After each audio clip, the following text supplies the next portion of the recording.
and welcome to Playwright, a podcast about creating and sharing new ways to play. My name is Ryan Hamann. You can call me H. And I'm Ryan Quintal. You can call me Q. Now, Q, I noticed that you were 2 minutes late to a recording that was already 13 minutes early.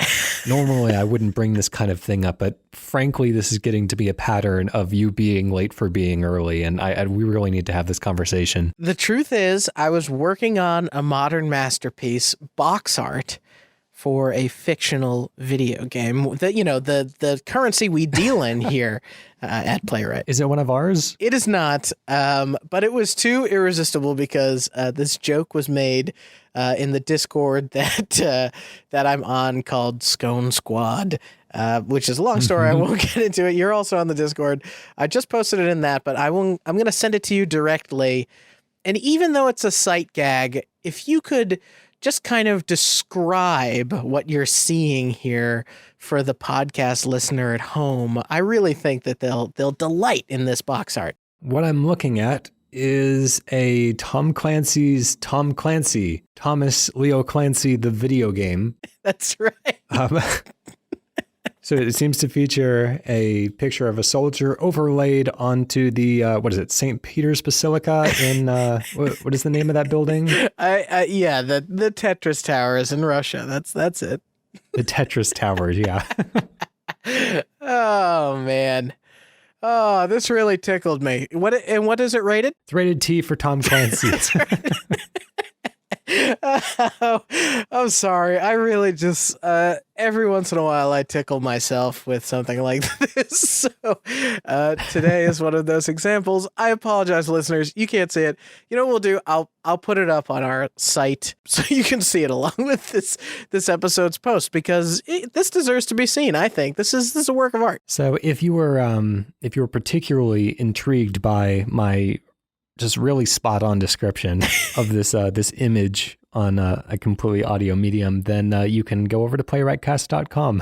That's right. And hey, maybe you even have a video game pitch that is Tom Clancy's Tom Clancy, Thomas Leo Clancy. Is that your pitch for today? No, luckily it isn't, but I'm first today, aren't I? Why don't you go first today? What are you pitching? My pitch this week is a little potentially strange. It's a mishmash of a few ideas that have been boiling around in my head.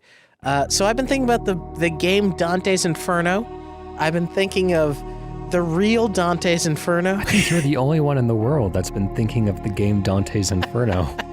Yes. And I watched last night the first episode of HBO's Righteous Gemstones, which is about some, let's say, less than on the up and up preachers who were running one of these mega churches. And so I was thinking about, what if there was kind of a game where you're playing as, this might sound a little cliche, so hold me back for a second, a priest who's trying to smite demons back to hell. It's a third-person action game, but get this, it has 4 phases that are all based on the 4 horsemen of the apocalypse.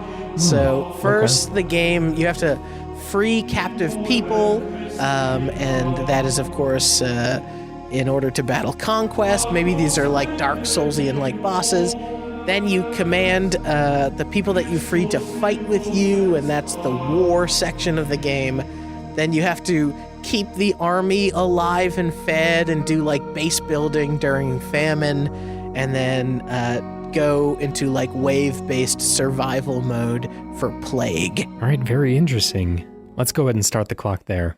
So I do tend to like games that incorporate these kind of otherworldly religious themes, like The Binding of Isaac and Bayonetta, kind of incorporating some of the ways that angels and demons and the kinds of, religious mythology is described within the books themselves, because there's some really crazy stuff that doesn't really make it into the pop culture versions of everything. And I think getting in there and really kind of examining things and pulling at the roots of, and maybe even making literal things that were only supposed to be read as metaphor. I think there's fertile ground for some really imaginative designs in there. When I was thinking about this, it was kind of that feeling. There's an old Xbox game that I used to play called Hunter the Reckoning Redeemer. Uh, and yeah, that's a mouthful of a name. But what I thought would be really cool, especially looking at how moody and atmospheric Control is from Remedy, and at least in the videos that I've seen, I'm excited to play it. I would love to see these, like, you are playing in a town where the apocalypse begins, and maybe there's a chance to actually hold back the apocalypse for your people in your town.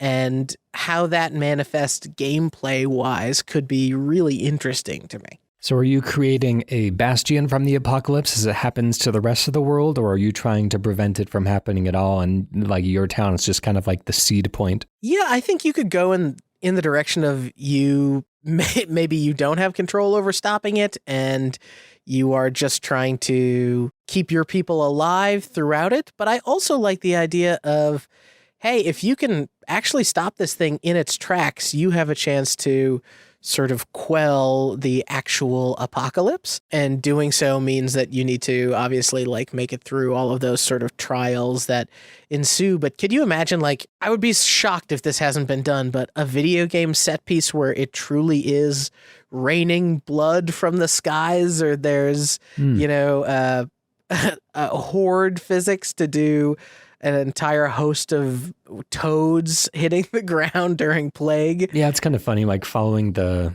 Moses plagues. Yeah. Yeah, so far I think the only games that I know of that have raining blood are Divinity Original Sin 2, maybe World of Warcraft, and Guitar Hero 3, I think. I'm going to take you at face value on that.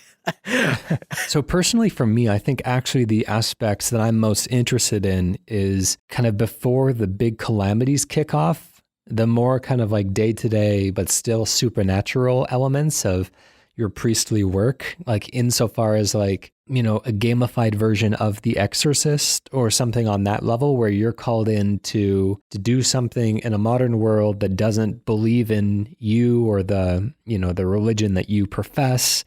But you're just trying to do your best to fight otherworldly powers that the rest of the world doesn't know, is at war around them. Yeah, that's, in a weird way, that's almost like Astral Chain in some ways, right? Like people can't see the actual calamity that surrounds them on a day-to-day basis.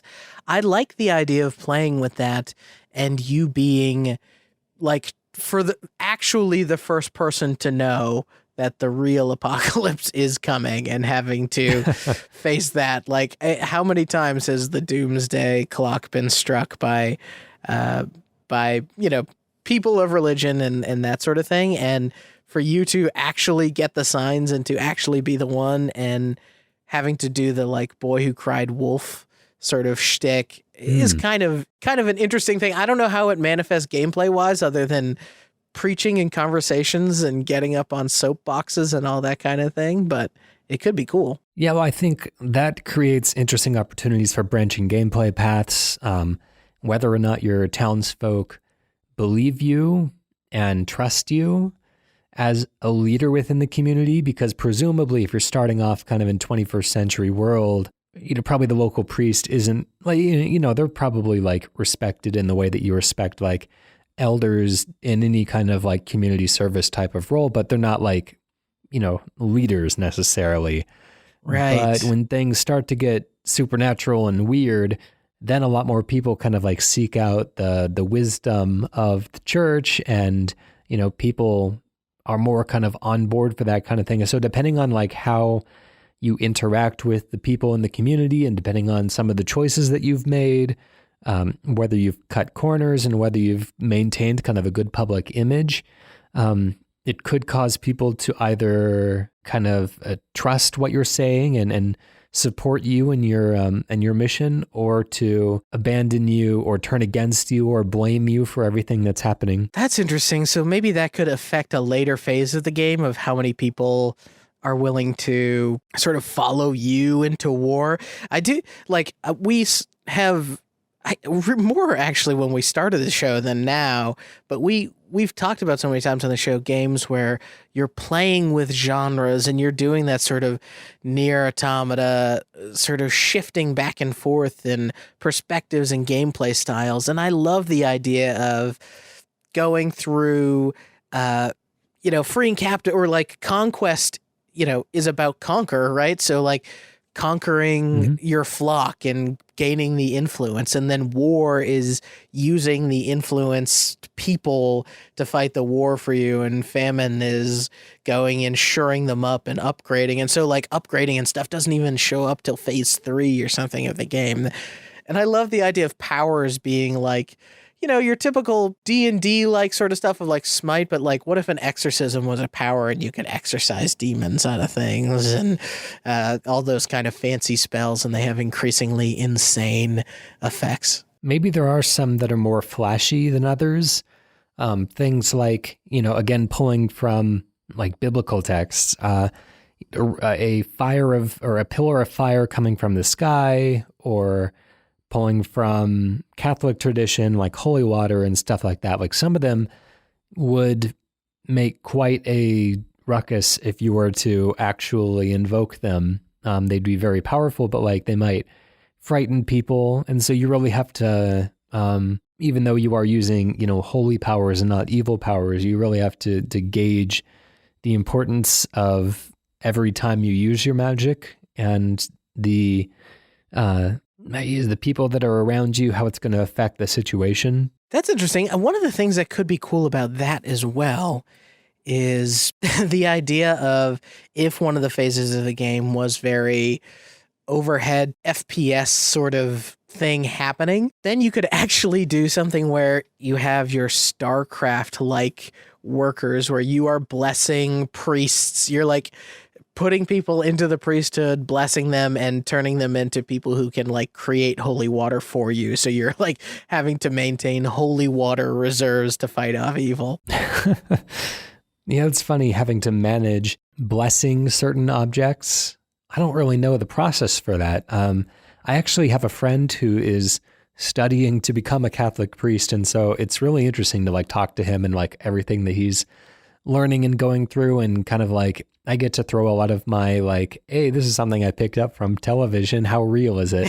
So I'm curious the process of blessing, like what that entails. Yeah, and what makes blessing potent or powerful or whatever, like what really equips you to fight the evil. Yeah, I mean, presumably it would be like the love of Jesus, right? Right. Oh man. So you could do in that scenario, like Frostpunk, like the heat gauge or the heat vision, you could do the love of Jesus vision. Just how much do people really love Jesus in your flock? Oh, I pictured it like his love in particular. And so it's like, how much does he really care about you? And if you do more good things, then he's like, you know what? I'm really warming up to you. This guy, he's been doing a lot of good work for me lately, and I'm pretty impressed. My love meter is all but full. So now you have this weird Jesus romance dating sim tucked inside of this thing, which is great. Yeah, dream deity. That's we'll save that for E3 next year. Yeah. Well, that's about 10 minutes. So why don't we call it there? Right. Did I get to anything here? What do we call this thing? Dream deity is pretty good. Maybe Apocalypse WoW.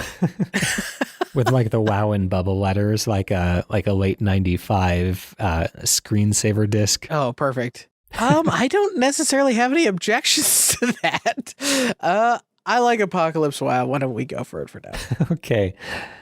We might have to think about how that complements or conflicts with the tone when this actually goes to market. But for now, that is a fine placeholder. Anyways, my pitch today.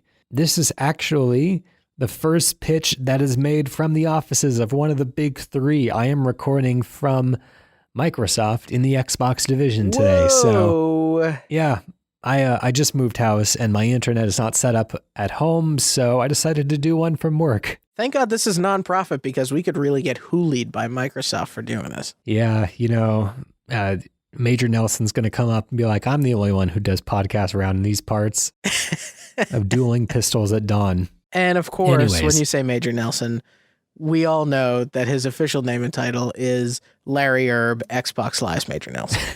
I think that's his given name. That's right. A lot of people forget that first part. My idea today is more of a concept for like an art exhibition than any one game in particular. It's kind of a collaboration between potentially a lot of different game artists. And what I would like to do is have a gallery, potentially a gallery that does more kind of classical art, or a gallery that does, different types of art. I'm thinking paintings and sculptures primarily, but it encourages phone use because every piece has a little AR game that you can play on your phone. And it doesn't necessarily have to be anything deep, but, the characters in the painting can pop out and run around, or you can collect things within a landscape painting or something, just to give people a chance to really go inside the art and experience it in a new way. So it could be fun, like a pop-up museum type thing. But anyways, that's my idea for today. AR games with every painting in a gallery, starting the clock there. So I can go and essentially mine, what quote unquote mine, take items from different paintings? Yeah, potentially. I mean, there could be like a gallery-wide collectibles, things that you can get your score on the way out, or maybe there are certain paintings that interact with each other even. But I'm thinking, first and foremost, each painting should be kind of a standalone experience. I would like it, I would love if each painting was programmed by a different team or a different individual with their own little AR game kind of based on transforming whatever is featured in the artwork. That's interesting. Okay, because when you were talking about scavenger hunts, I was like, it would be cool to use machine learning to essentially, if there's an apple and there's an object in front of it in a painting, then machine learning could potentially extrapolate out what the rest of the apple looks like, and you could actually take objects out of paintings and collect them into your own thing for a scavenger hunt, or even assemble your own paintings as a remix of existing paintings, without complex photo editing software, but more collaging. It would be fun. I mean, as a gallery-wide thing, to have subjects of paintings, and these would all have to be programmed by people. I don't know if machine learning might be able to pull it off, but basically have the entire gallery be AR editable. So you can take the subject of one painting and just kind of drag it and save it onto your phone and then place it somewhere in another painting.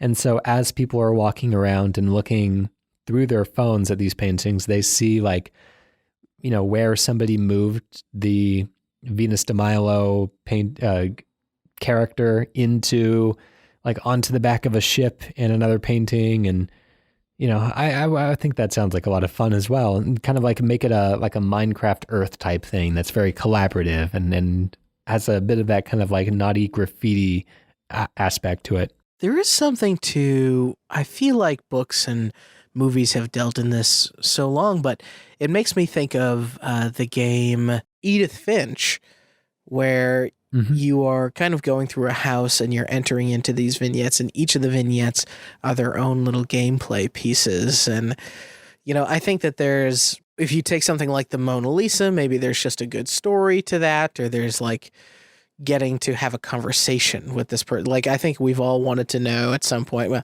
this is a stretch, but I've always what does the Mona Lisa sound like? Was this really a person? Is this no one? Is this everyone? And then the scream, what are they screaming about? What could, and music videos and stuff over the years have even played with what if you could go into these things? And we're good at recreating these effects.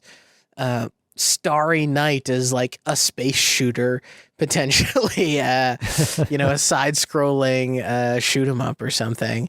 I think that there's room for individual stuff to make each painting feel like a game in and of itself, although you would need to make sure you have really good variety. The Last Supper, of course, is a cooking sim.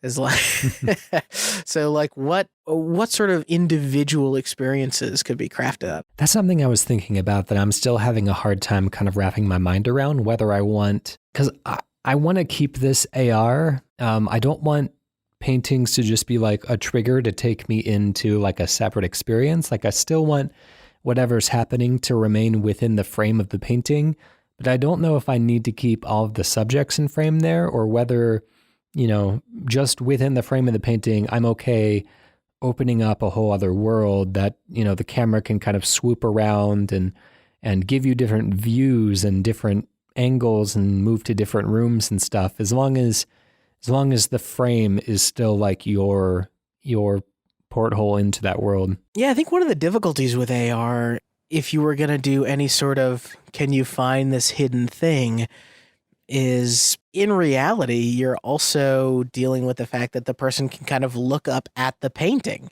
themselves. So that's fine with me. Okay, I mean, that's the objective, is to get people more interested in the art in the first place. Shame on you. Tricking me into looking at art. No, I think that there could be something there.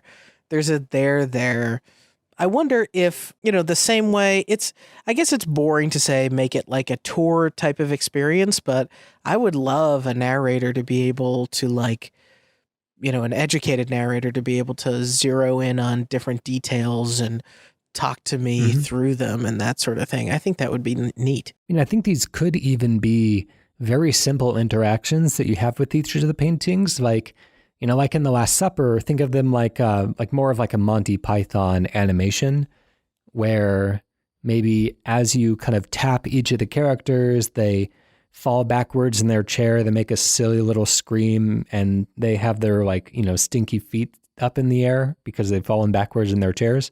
Yeah. Like little things like that, kind of like the little interactions you'd get in like a Humongous Entertainment point and click adventure or something like that. That's kind of cool. And then you could also do stuff where you have parts of the paintings missing and you are served up a little inventory of items and you have to put the correct thing. Not quite like a puzzle piece, but what actually would be in space there. So it makes you go, oh, I didn't even notice this detail, and now here it is missing. It's my job to kind of locate and replace it, even if it's making you stare at just a section of the painting that you've never stared at before. And then when you do complete it, that's what unlocks the sort of story moment or the educational moment of this is actually this, and this. Yeah. Going back to an earlier point though, I am kind of warming up to the idea of having more kind of freely explorable spaces. I just think I saw somebody did a demo of an AR piece that was at one of the Seattle Indies meetups recently.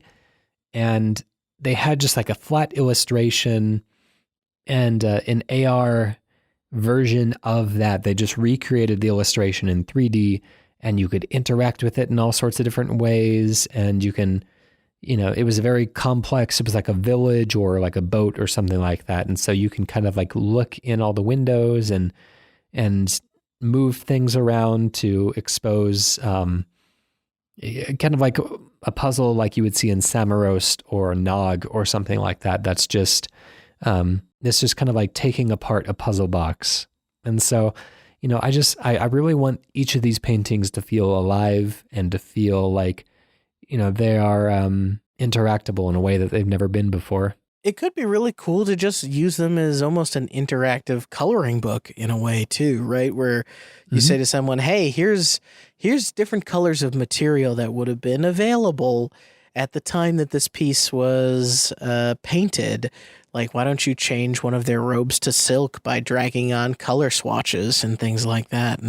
Or to give you a black and white, a grayscale version of a Van Gogh painting, and giving you, the freedom to color it in yourself. And then you start to kind of realize why certain choices were made and the way that it was colored originally. And I feel like you understand things better when you've given it a shot yourself.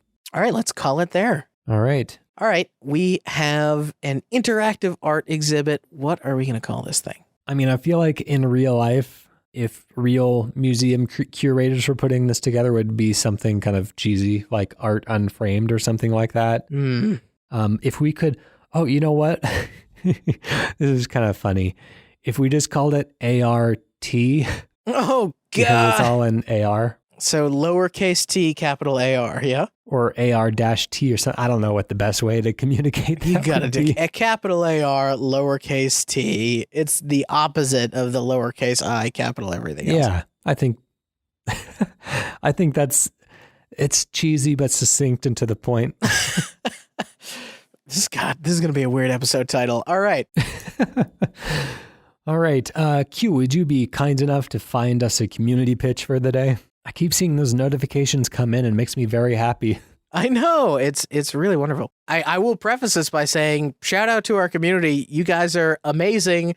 We've got a full email inbox. I'm not going to tell you to stop pitching, but if we keep going, we get to be selective about the pitches, which is really wonderful, and have them match the tone and flow of the show. Like this pitch this week by Andreas Lennartsson. Right, starting next week. And Andreas has wrote in a bunch of times, and now again with this great one. I love it. Andreas writes, "Hey, this is a short one. Mini golf tycoon. You build courses and try and make as much money as possible. Go." All right. Very interesting. Mini golf tycoon. I love this. I feel like, oh gosh, this is such like an open-ended thing. It's such like a simple idea that it could really go in any direction. I guess we should establish at first, like, how grounded to the real life mini golf experience do we want to keep this, or do we want this to just be like abstract, off the wall? Because such a template, we should draw some boundaries. Yeah, I think we could go probably maybe a foot in both. I think that there's in my mind, room to do recently played a game, Parkitect, and Parkitect is very much about like controlling theme park sight lines and flow and manipulating how goods move around and that sort of thing. But that's on a lot of these sim games are on macro scales where you've got tiny little people in a really big park. And I wonder what the mini golf could feel like on a micro scale, because you would need to like really go crazy with individual hole decorations too. I would think that obviously there's a lot of physics at play here. The best mini golf courses, have slopes that are difficult to land your ball just right on, and really kind of tricky sections that if you don't hit it just right, it sends your ball back to an earlier part of that hole. A lot of them that feel like, one of my favorite things in video games is when we're able to use the same obstacle more than once. So maybe like once on in Sound Shapes, I think is a time when I noticed that being used quite a bit, actually. If there's like a moving object, you'll have to dodge the same object, like usually like 2 or 3 times, just because like it's really clever placement that as you kind of wind yourself through the labyrinth that is each screen, it reuses that same, placed cleverly enough, it can reuse that same obstacle more than once. It'd be really interesting to stamp blueprints and stuff out of different slopes and courses that you make.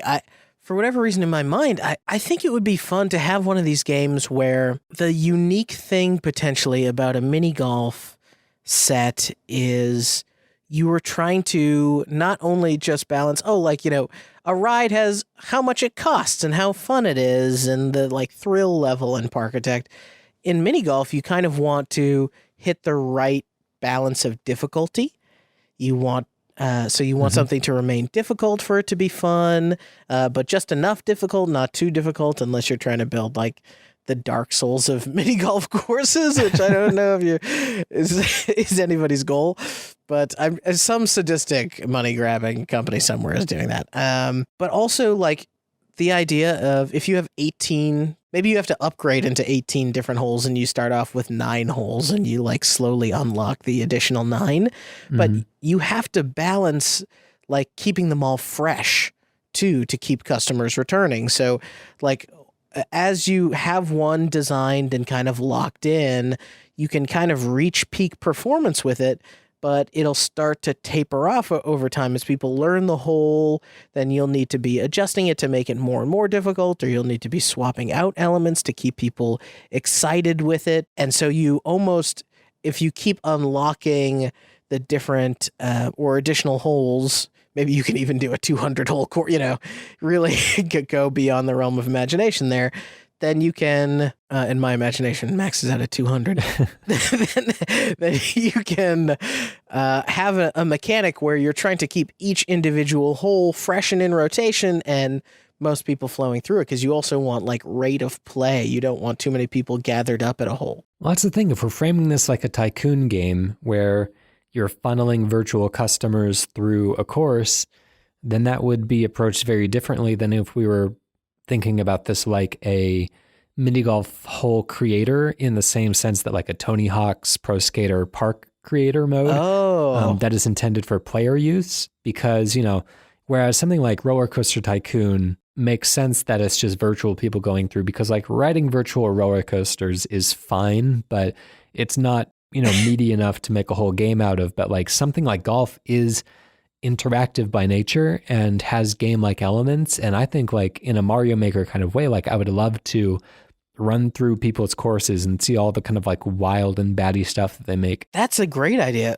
There's actually a mini golf course in Mario Maker. I don't know if you've played it too, but it's pretty good.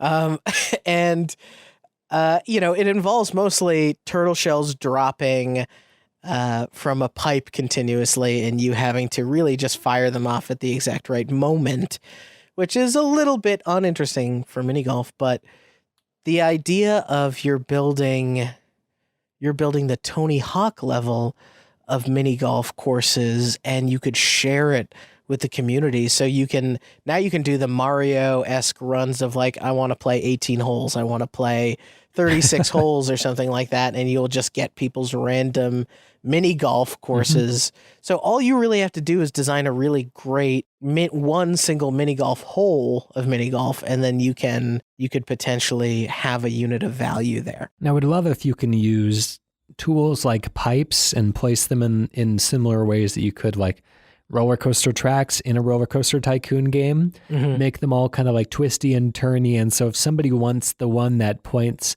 towards the hole, that is the hole-in-one pipe, they really have to like visually follow it through a whole like web and tangle of other pipes. I also, because Andreas did put Tycoon in here.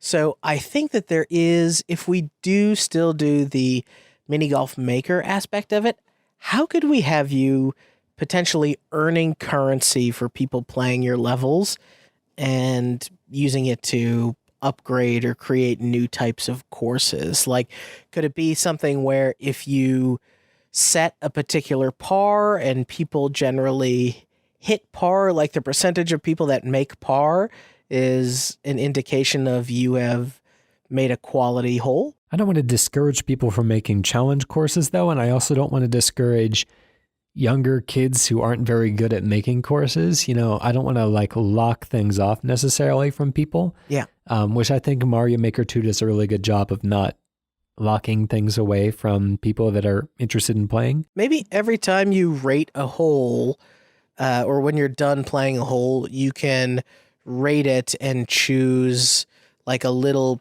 it doesn't cost you anything, but you can choose 1, 5, or 10, and that's like dollars of tip that the person earns or something. Okay. And can we not call this game Rate My Hole when we're done with it though?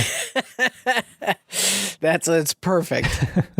As we say every week, as we keep falling back into this trap, this again would also be a lot of fun in VR, in an everybody's golf VR kind of way. Just, getting up to somebody's course and then putting with the motion sensors. Yeah, I love the idea of also having stuff where, it'd be great even with the Joy-Cons on Switch to get the full swing. We've got that infrared sensor in there. So I do like the idea of having designing your own golfer, and maybe even having part of your course be what exact tools you give someone to putt with. Maybe there's different types of putters with different sorts of handicaps or abilities on them, which would be really neat. It'd be great if this was like an online social thing as well, so that like groups of friends could get together just like you would at a regular mini golf course and just kind of like hang out and, shoot some balls and stuff it just has like a social time to get together virtually.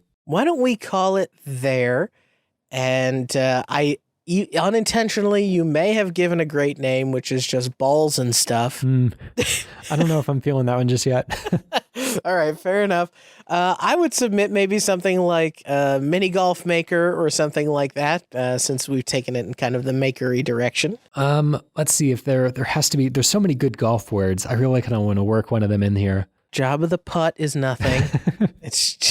It's a completely unrelated pun. I like big putts, and I cannot lie. That's not really. I like going anywhere either. Big putts are pretty good.